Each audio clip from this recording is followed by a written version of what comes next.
Halo guys, jadi saya mau review kali ini untuk sesuatu yang berbeda, yaitu komik. Saya mau review komik saya, yaitu Absolute Edition untuk Superman for All Seasons. Nah, untuk review ini saya lebih ke arah scripted ya daripada non-scripted seperti biasanya. Jadi ini balik kayak yang reviewnya zaman kayak dulu yang untuk review-review game retro gitu.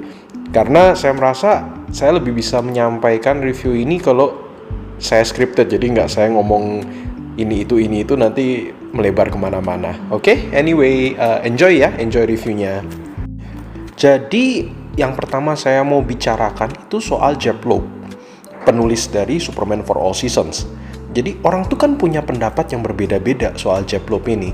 Ada orang yang suka dengan cara penulisannya yang seringkali personal, karena tulisannya si Jeph Loeb itu seringkali dia gunakan teknik penulisan dari sudut pandang orang pertama, yang biasanya membuat pembaca jadi tahu mengenai internal monolog, jadi apa yang ada di benak dari tokoh utama dari cerita-ceritanya dia.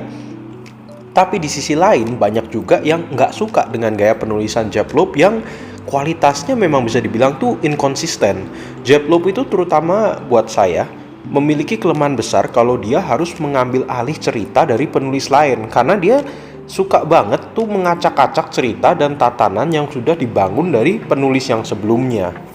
Saya harus jujur ya, kalau saya itu tidak membaca semua buku yang ditulis sama Jeph Loeb, karena dia memang nulis banyak banget buku, especially di masa keemasan dia di tahun 90-an sampai 90-an pertengahan, kelihatannya sampai 2000-an pertengahan. Itu kayaknya tuh masa emasnya Jeph Loeb, karena dia banyak banget dapat proyek besar baik dari DC maupun dari Marvel. Nah, tapi mayoritas dari karya-karyanya si Jeph Loeb yang saya sukai itu biasanya tuh ceritanya berdiri independen. Sementara cerita-ceritanya Jeph Loeb yang enggak saya sukai datangnya itu dari cerita di mana dia ngambil alih sebuah run komik dari penulis lain, atau kalau dia memulai sebuah run itu biasanya masih kuat, kemudian kalau runnya itu makin lama makin panjang, nah itu biasanya tuh mulai kedodoran. Itu ceritanya Jeph Loeb tuh biasanya dia kayak bingung mau dibawa kemana ceritanya. Nah, di antara banyak rekan artis yang kolaborasi sama Jeph Loeb, buat saya yang paling menonjol itu Tim Sale. Alasan kenapa saya suka sama kolaborasi keduanya itu karena cerita komik yang dibuat sama duet ini itu biasanya tuh settingnya itu di luar kontinuitas ribetnya komik, dan biasanya itu diposisikan di awal karir dari masing-masing superhero yang ditulis gitu. Contohnya itu seperti triloginya Batman yang The Long Halloween, itu kan terjadinya bisa dibilang Jeph Loeb sendiri bilang itu seperti Year 2. Kemudian Marvel Colors jadi kayak Hulk Grey, kemudian Daredevil Yellow, Spider-Man Blue. Nah, dan termasuk ya komik yang mau saya review ini, yaitu Superman for All Seasons.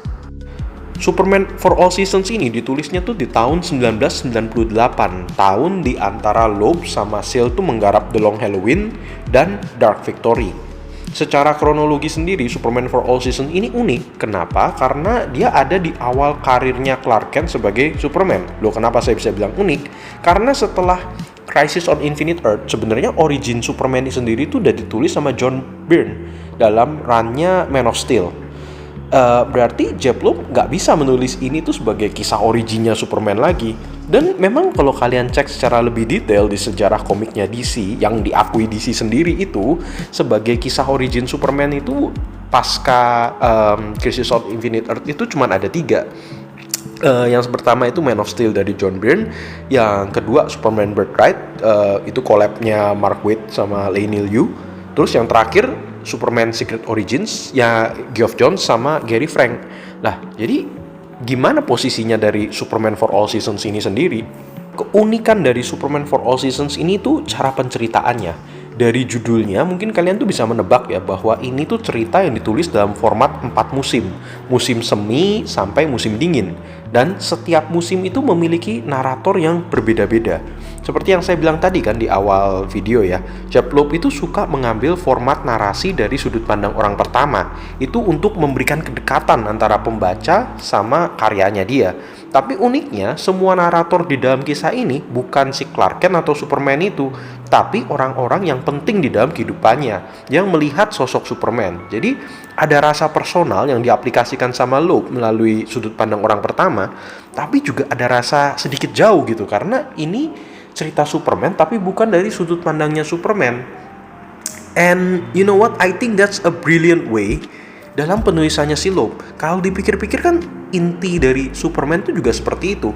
Ada rasa kedekatan ya pembaca ataupun penonton film kepada si Clark Kent karena dia adalah seorang pemuda yang tumbuh dari kota kecil Kansas gitu. Tetapi di sisi lain dia juga seorang alien Krypton yang adalah Superman yang punya kekuatan luar biasa yang nggak akan pernah bisa dimengerti sama manusia normal. Nah, juxtaposisi dalam diri Superman ini adalah hal yang secara tersirat diangkat sama Loeb lewat cara narasinya itu. Nah, Summer misalnya nih ditulis dengan narasi dari point of view-nya Lois Lane, sementara Autumn atau Fall ditulis dari sudut pandangnya Lex Luthor. Dan setiap musim pun berkoresponden dengan kayak sebuah siklus dalam hidupnya Clark. Jadi Spring misalnya tuh musim semi, dan dengan pintar itu Loeb menempatkan narasinya tuh pada saat Clark mulai menggunakan kekuatannya tuh untuk menolong orang-orang di Smallville. Di sisi lain, Fall itu memiliki double entendre. Jadi yang berarti itu musim gugur sekaligus kayak kejatuhan dari Superman karena rencana jahat yang diorkestrai oleh Lex Luthor yang bikin orang nggak percaya sama Superman. Nah, James Gunn itu menyatakan bahwa Superman for All Seasons adalah salah satu inspirasinya dalam menggarap film Superman yang baru di 2025. Dan saya bisa melihat beberapa hal yang memang diangkat sama James Gunn darinya. Nggak cuman James Gunn, tapi saya cukup yakin bahwa duet Alfred Gough dan Miles Miller juga melihat miniseri Superman ini dan mengangkat beberapa momen di dalamnya sebagai inspirasi untuk seri Smallville-nya mereka, terutama ya bagian Spring yang settingnya tuh sepenuhnya ada di Smallville. Pengaruh komik ini juga nggak berhenti di sana. Ingat nggak kata-kata "My mom made it for me" yang diucapkan secara hangat sama Tyler Hoechlin di serialnya Superman and Lois? Nah, kata-kata itu pun terinspirasi dari panel yang ada di komik ini. Thanks. Cool costume. Thanks. My mom made it for me. Tapi apa yang membuat Superman for All Seasons ini begitu spesial di mata saya, itu justru di bagian grafiknya nih, bukan bagian novelnya. Soalnya sebagus-bagusnya narasi dari Jeff Loeb, ini tuh bukan sesuatu yang baru atau nggak pernah kita alami. Karena udah begitu banyak kan iterasi origin di Superman. Di layar lebar ada, layar kaca ada, sampai medium komik sendiri sudah banyak. Tapi artwork dari Tim Sale itu adalah hal yang akan buat cerita ini tuh menjadi unik dan gak ada pembandingnya. Tidak semua artis ya buat saya, atau tidak semua ilustrator bisa menggambar karakter Batman sama Superman karena kontras dari keduanya tuh luar biasa. Tapi buat saya Tim Sale tuh bisa menggambar keduanya dengan bagus. Berbeda lagi dengan Batman yang akarnya tuh cuma ada di satu kota, yaitu kan Gotham City. Jadi Batman, kalau kita inget Batman, ya pasti Gotham City. Tapi Superman itu beda, karena dia punya 3 tempat yang identik sama dia, yaitu planet Krypton, tempat dia lahir, of course, Smallville, tempat dia dibesarkan, dan Metropolis, di mana ia sesudah dewasa tinggal dan kerja di sana. Dan hebatnya, Tim Sale itu berhasil mengangkat 2 rumah dari Superman dalam karyanya ini. Unik sih, karena struktur di kisah ini kan 4 musim. Nah, 2 musim itu bertempatkan majority di Smallville, dan 2 musim lagi itu majority-nya di Metropolis. Saya juga sangat suka dengan kontras yang digambarkan Tim Sale untuk kedua tempat ini. Smallville itu desa yang mencerminkan kota kecil di Amerika, terutama mungkin style dekade 1970-an sampai 1980-an dulu lah. Itu membangkitkan rasa nostalgia untuk era yang saya aja nggak pernah melewati dan saya nggak pernah tinggal dalam kehidupan saya. Jadi ada kayak masyarakat desa yang kepo dengan urusan orang lain lah, mimpi anak-anak muda yang ingin melanjutkan karir mereka di kota besar, sampai scene-scene yang cuman daily life yang lahan pertanian gitu, yang digambar sama Tim Sale dengan detail sama warna yang luar biasa cantik banget. Nah, dari tadi kan saya terus-menerus tuh nyebutin nama Jeplope, Tim Sale, Jeplope, Tim Sale, tapi ada nama ketiga yang harus diingat membantu melahirkan graphic novel indah ini, dan dia adalah sorry kalau namanya saya salah sebut, Bjarne Hansen. Mohon maaf ya kalau ini salah sebut namanya karena kan nama asing banget. Nah, beda nih sama seri trilogi Batman-nya mereka berdua yang atmosfernya gelap dan maininnya kontras antara warna hitam putih sama bayangan buat menghidupkan nuansa noir di dalamnya. Mini seri ini tuh meledak di halaman dengan warna-warna dan yang mix-nya tuh indah banget gitu. Itu nggak berhenti cuma di Smallville aja, karena itu hal yang sama tuh terjadi juga di setting kota metropolis, di mana bangunan yang menjulang tinggi dan pemilihan arsitektur Sale itu tuh mengarah ke campuran kayak stylenya tuh retrofuturistik tapi nggak full retrofuturistik, jadi masih dicampurin dengan realisme. Jadi tuh campuran keduanya tuh bagus banget, yang digambarin sama Sale tuh bagus banget. Jadi itu memberi nuansa timeless pada desain kota metropolisnya versinya dia di komik ini. Nah, bukan berarti nggak ada yang bisa dikritik ya dari artworknya Tim Sale ini ya. Kalau ada kritik yang harus saya beri, itu tuh ada pada anatomi Superman-nya. Saya pribadi tuh paham banget kenapa Sale menggambar Superman sebagai sosoknya yang jauh lebih besar dibandingkan orang-orang di sekelilingnya, sampai hampir kayak disproportionately bigger gitu. Itu karena saya merasa nih, hal yang ingin diangkat sama Sale di sini itu nuansa gentle giant ya, semacam ini trope-nya raksasa dengan hati emas gitu. Dan menurut saya itu kenapa anatomi Superman tuh jadi kelihatan agak nggak proporsional dibandingkan dengan karakter-karakter lainnya di sini. It's like Sale wants to say, like he wants to show that Superman is bigger than mankind. He's not human. He's not just a human gitu maksudnya. Ini bukan berarti Sale nggak bisa menggambar secara proporsional, sebab kalau dia gambar Batman di komik lainnya, dia tuh sampai supporting karakter bahkan di dalam kisah ini tuh baik-baik aja gitu. Tapi walaupun pesan itu ingin disampaikan Sale dalam gambarnya, gaya gambar Superman yang kayak gini tuh juga mengalienisasi orang lain gitu. Jadi ambil contoh nih istri saya ya, dia nggak bisa baca komik ini. Dia bilang, wah, aku nggak bisa nilai Superman ini serius karena proporsi badannya lawak banget. Dia bilang kayak gitu. Cuman terlepas dari kelemahan yang saya sebutkan tadi, secara overall itu persepsi publik sama mini seri ini bagus banget sih. Jadi dia mendapatkan 4 nominasi di Eisner Award, yaitu Eisner Award kalau buat yang nggak tahu itu semacam Oscar buat dunia komik di tahun 1999 ya. Jadi dia dapat 4 nominasi di apa aja nih? Kategori-kategori bergengsi semua. Best Limited Series, Best Writer untuk Jeff Loeb, Best Penciler atau Inker untuk Tim Sale, dan Best Coloring untuk Bjarne Hansen. Cuma sayangnya tuh mereka cuma menang 1. Kalian bisa tebak gak siapa yang menang? Ya, kalau kalian nebak Tim Sale, bener. Ya bukan karena komik ini jelek sampai nggak menang, karena bisa nominasi aja udah hebat kan. Tapi memang persaingan tahun ini tuh cukup berat, karena ini tahun yang sama dimana duetnya Frank Miller sama Lynn Varley itu melahirkan miniseri 300 yang mengguncang dunia komik di tahun tersebut. Apalagi Frank Miller gitu, karyanya dia penulis legendaris juga.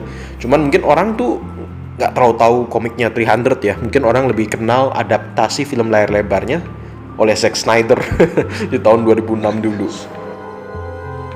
This is Sparta! Sekarang kita ngomongin soal Absolute Edition ini nih. Selain kalian tuh dapat cerita miniseri yang tadinya terdiri dari 4 volume, kalian juga langsung mendapatkan di dalamnya 3 kumpulan cerita pendek yang dibuat sama timnya si ini, Loeb Sale ini. Bagi saya pribadi, satu-satunya cerita pendek yang bagus lah. Bukan yang lain nggak jelek, tapi yang outstanding buat saya itu Sam Story, yang adalah cerita yang seperti meta lah.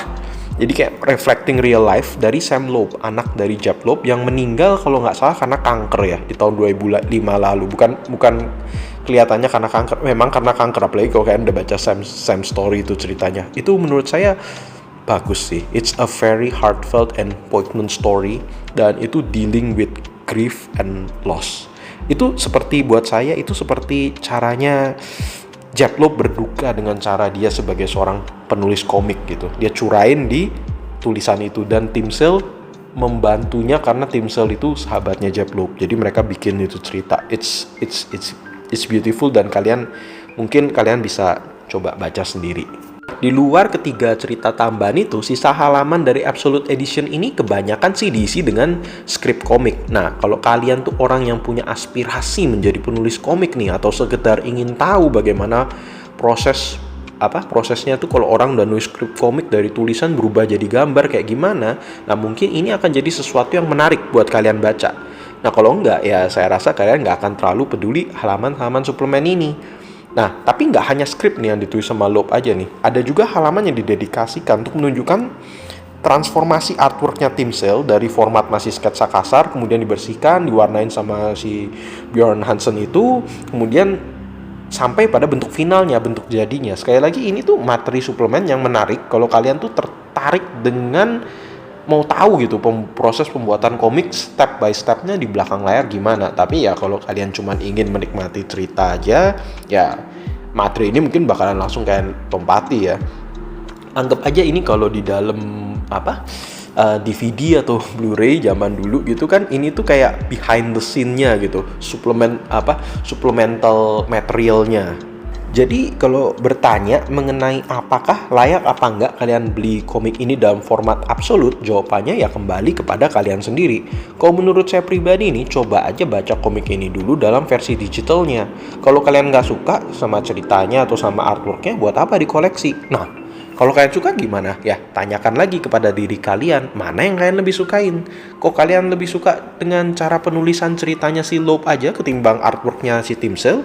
Ya mendingan beli format TPB, trade paperback yang jauh lebih ekonomis. Atau mungkin kalian bahkan nungguin aja DC merilis varian Compact Comics Edition, karena kan DC belakangan ini getol banget nih ngerilis kisah-kisah mereka dalam formatnya Compact Comics Edition. Nah, kalau kalian suka dengan artworknya Tim Sale, kalau misalnya kalian mau cari versi yang lebih ekonomis, masih ada versi Deluxe Edition yang bisa kalian pertimbangkan buat dikoleksi. Karena versi Deluxe Edition itu cukup bagus, sudahan, print quality-nya udah jelas baik, dan kertasnya juga halamannya lebih besar. Jadi artwork Tim Sale tuh menurut saya cukup bisa direpresentasikan. Tapi kalau kalian bener-bener suka banget sama artworknya Tim Sale kayak saya, ya Absolute Edition tuh jawabannya. Karena believe me when I say lah, ada keindahan tersendiri melihat spread-spread 2 halaman dari Tim Sale tuh direpresentasikan dengan cantiknya gitu di versi Absolute ini. Sekian aja review saya untuk Absolute Edition dari Superman for All Seasons ini. Saya sebelumnya minta maaf dulu kalau ada kesalahan-kesalahan yang ada di review saya, sebab saya memang suka dengan komik ya, tapi graphic novel saya suka, tapi saya bukan seorang super die-hard fans dari komik-komik Amerika sampai tahu semua detail-detail di dalamnya, especially untuk beberapa tahun terakhir ini tuh let's just say saya nggak klik lah sama cerita-cerita yang kebanyakan ditulis sama The Big Two gitu. Well, that's all saya rasa, dan saya harap bisa mereview komik-komik Absolute Edition saya yang lain di masa depan. Kalau kalian suka ya kalian kasih tahu aja yang mana yang kalian pengen saya review. Okay, that's all and see you. Bye-bye.